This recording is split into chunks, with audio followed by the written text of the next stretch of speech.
Alam naman ng may-ari ng bahay na may paparating na bagyo. Bakit pinagpipilitan pa rin niya na itapon ko na daw sa basurahan ang mga rescued cat ko, mga friendship? Kawawa naman po sila. Alam nila na may bagyong paparating. Ano naman ang kalagayan ng mga pusang na rescue ko kung itatapon ko na lang sila sa labas?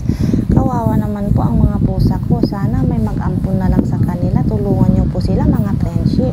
Kinakausap ko po yung may-ari ng bahay na huwag munang ipatapon o ipaligaw ang mga alaga ko, ang mga na-rescued kong pusa sa iba't ibang lugar. Kawawa naman po sila, mga friendship. Alam naman nila na may darating na bagyong super typhoon. Paano na yan kung mababaha sa labas? Malulunod sila. O kaya basang-basa sila sa ulan. O kaya wala silang makain, magutom, ginawin hanggang sa ano sila. Kawawa naman ang mga alaga ko, mga friendship. Gusto nang ipatapon ng may-ari kasi dugyo daw sila. Dumi daw sila ng dumi. Lalo na yung Blacky na pusa ko, ayaw na ayaw kay Blacky kasi malas daw si Blacky. Ayan siya, oh, kawawa naman. Ayun si Blacky.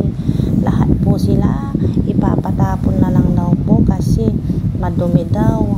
Dugyo daw ang mga pusa kasi rescued cat ko ang mga ito. Rescued cat ko silang lahat. Napupulot ko sila tuwing namamalengke ako.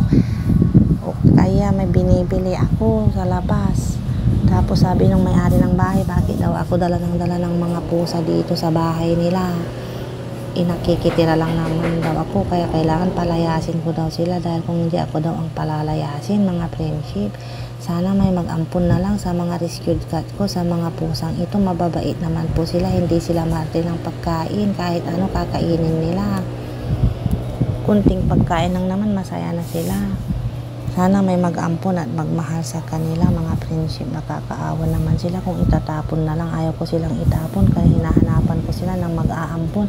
Ngayon naman, alam naman ng may-ari ng bahay na may darating na bagyo. Gusto naman niya ipatapon ko na ngayon. Kaya nagkasagutan kami. Sabi ko sa kanya, wag naman ganyan. Porque nagkikitira lang ako dito. Ganyan-ganyan ninyo na yung mga alaga kong pusa. Alam niyo naman na wala silang mapupuntahan at kawawa sila sa labas. Bigyan nyo pa ako ng ilang araw.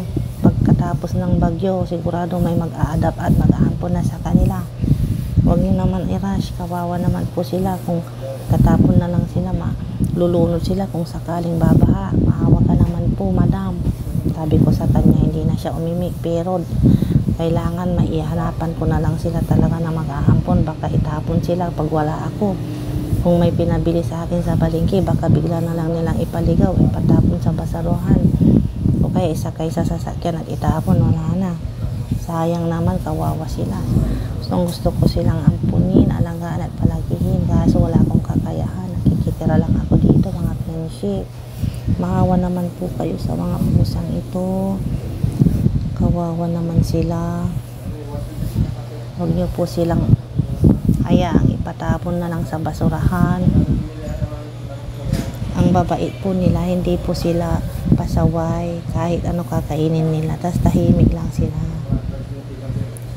Kaso dumi sila ng dumi kaya nakagalit na yung may-ari ng bahay. Kawawa naman sila. Siyempre pusa naman sila, hindi naman nila alam ang kanilang ginagawa, mga friendship. Wala kasi akong kakayahan.